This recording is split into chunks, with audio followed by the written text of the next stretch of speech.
With apologies in advance, this is a brand new movie and there just isn't much footage available to edit with right now, so we'll be filling in the gaps using footage from the TV show. What you're seeing won't always be a perfect representation of what the movie is, but I think it's close enough because Konosuba the movie, Legend of Crimson, is basically Konosuba, but, you know, a movie. It's 90 minutes long and the animation's way better, well, mostly, but this JC Staff film is cut from wholly the same cloth as the hilarious Studio Dean TV anime that first introduced us to Kazuma and Co. and the ludicrous fantasy realm they call home. In fact, this movie was made by mostly the same core creative team as the show, just working in a different building. And Konosuba is one of my favorite anime ever, so that all sounds like good news to me. I relish any chance to join these lovable idiots on another misadventure, and I have been as stoked as a human being can be for this movie ever since it was announced. When I heard that Crunchyroll would be bringing it to North America, I continued to be exactly the same level of stoked because I set my baseline too high, but I'll learn from that mistake next time. Subsequently, I was pretty bummed to find out that we'd be in Japan when the movie hit theaters. Not that bummed, like we're still on vacation in Japan, but a little bummed. Thankfully, though, the fine folks at Crunchyroll were kind enough to send me a press screener so that I could enjoy and review the film before I left. As a result, I watched this on a smaller screen than most folk will, at least in the near future, and even with a big copyright notice taking up the top quarter of that screen, I think my viewing experience benefited from that overall. For one thing, I didn't have to worry about bothering anyone with my overly loud laughter, which is good news because this movie had me cackling from beginning to end, but also, it's very obvious that Takaomi Kanazaki is more experienced with directing for television than he is for film. He makes use of a lot of single-character close-up reaction shots that, while they are beautifully animated thanks to that feature budget and production schedule, are probably going to feel a bit overwhelming when they're blown up on a 50-foot screen. The way the film is paced and plotted also makes it feel more like a 3-episode arc of a TV show than a feature film. Heck, it even uses the series' trademark eye catches to punctuate gags, a very television trope. That said, I do still heartily recommend seeing this movie in theaters if you can. The more successful these anime movies are in general, the better the chances are that we'll see more of them brought over in the future, and there are some very impressively animated action scenes toward the film's climax that beg to be enjoyed at a massive scale with a nice sound system. Most importantly though, if you love Konosuba's characters, world, and sense of humor, you probably don't want to have to wait any longer for your fix. In spots, I'd say this movie represents some of the best of all three. The film begins, as many Konosuba stories do, with our heroes drinking away their shame after failing an easy quest. This scene allows newcomers to briefly familiarize themselves with the group's comedic dynamic and all of the things that make them so horrible as individuals before Yunyun comes in out of the blue with a proposition for Kazuma. Sorry, I read that wrong. What I should have said is that Yunyun propositions Kazuma, insisting that she needs to have his baby. A letter from her father, the chief of the Crimson Demon Clan, has led her to believe that the clan and the world are in mortal danger, and that only her and Kazuma's prophesied child can save them. And our hero, as you'd expect, treats this weighty request with all the respect and careful consideration that it... Who am I kidding? His pants are on the floor before she finishes the sentence. Luckily for Yunyun, not so much for Kazuma, it turns out there's been a slight, miscommunication. Yunyun decides to return to the village to clear things up, and feeling guilty about letting her friendless rival go it alone, Megumin ropes the party into following her with the magical help of Wiz and Veneer. After a bit of banter about Veneer's ongoing efforts to get rich off of Kazuma's memories of modern Japan, Wiz readies a teleportation spell, and an instant later, our heroes are surrounded by a tribe of sex-starved female orcs who immediately try to rape Kazuma. And the movie decides that's just the perfect setup for a slapstick comedy chase scene. Yeah.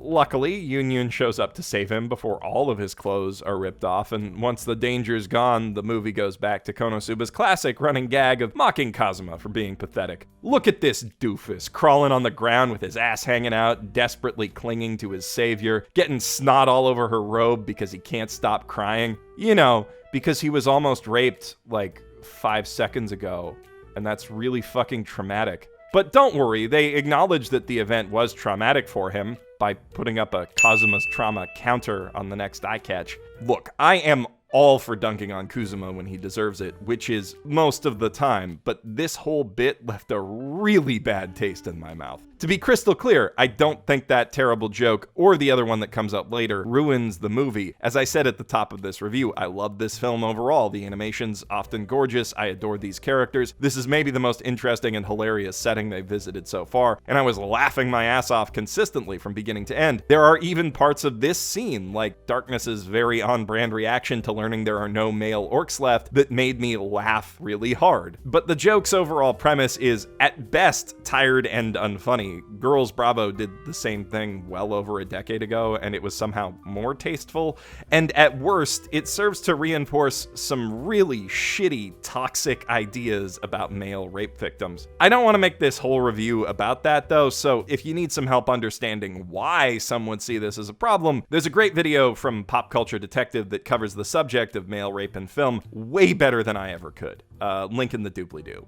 Like I said, there is one other really shitty, mean-spirited gag in this movie. Without spoiling things, at one point it's revealed that a certain beautiful woman has a penis, and after Kazuma reacts to that with a completely unwarranted level of disgust, the movie decides to throw it up on the trauma scorecard, next to the attempted gang rape, which is the only other thing that ever goes on that scorecard, implying that the two events were equally horrifying.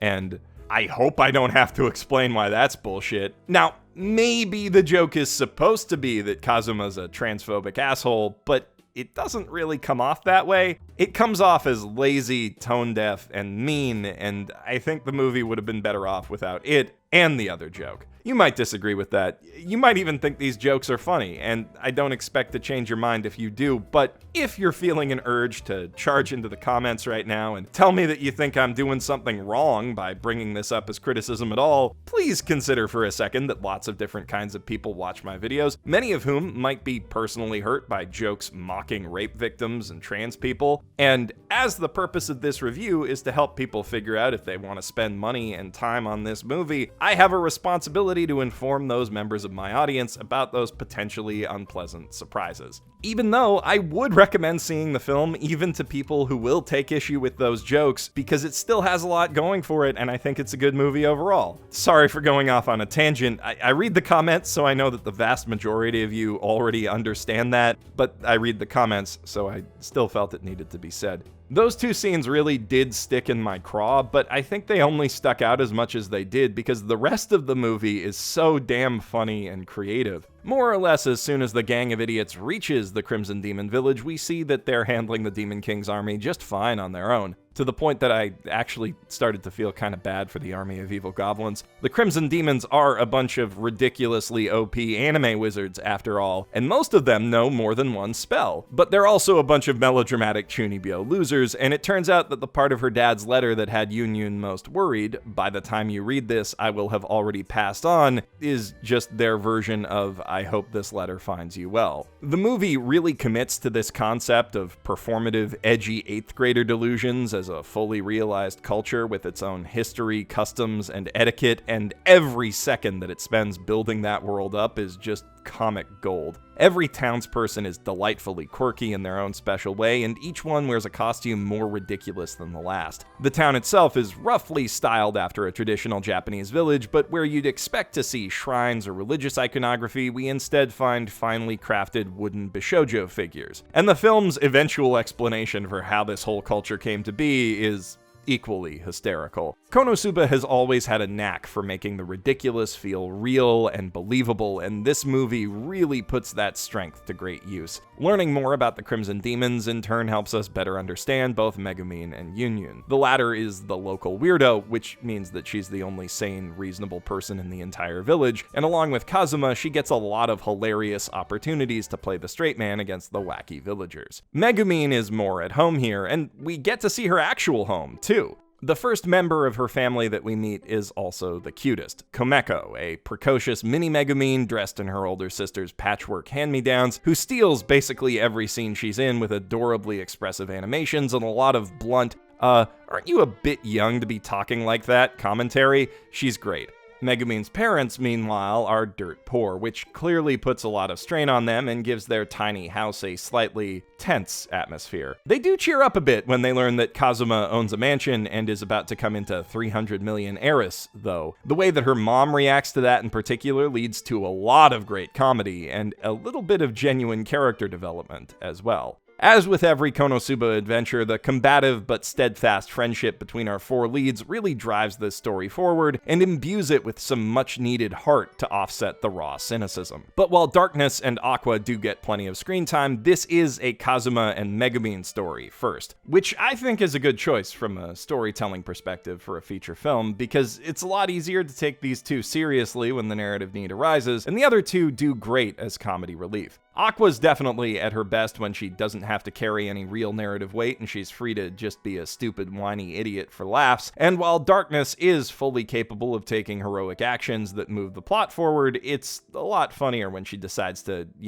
not do that. I won't say that the film uses these characters to their full comedic potential. I still think that the Axis cult arc that caps off Season 2 is the funniest that the series has been so far, but their antics nonetheless had me rolling, and I think that most Konosuba fans will walk away feeling more than satisfied with the laughs this movie offers. It's also nice to see an anime movie that actually feels integral to the overall plot of its series for once, a result of this film having been adapted from a light novel instead of being anime original. The trade-off for that is that this does feel like just more of the TV show, which might be disappointing if you go in looking for something more cinematic. The movie does take advantage of its more lavish production values by making the already vibrant characters more animated and layering sight gags into the background of almost every scene, but even if it didn't, it's been so long since we last had more Konosuba that I'd honestly have been happy if the movie was just that. The Konosuba fanboy in me felt almost 100% satisfied with this movie from its brilliant riff on the series' long-running Kazuma-des gag alone.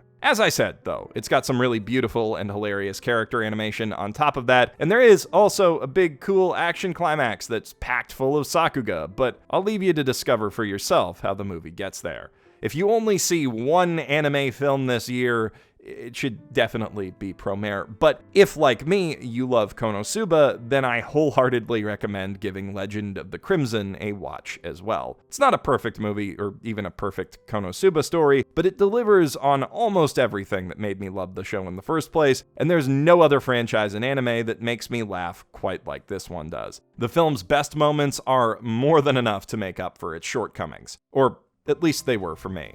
Konosuba the movie, Legend of Crimson, hits theaters across the US on November 12th and 14th. Click the link in the doobly-doo to see when and where it will be showing near you, and to get your tickets today. Now, I'm back on vacation until November 16th, but there are 2 more great guest videos coming in the meantime, so please look forward to those. I'm Geoff Thew, professional shitbag, signing out from my mother's basement. But not actually, because we're in Japan right now. Hell yeah!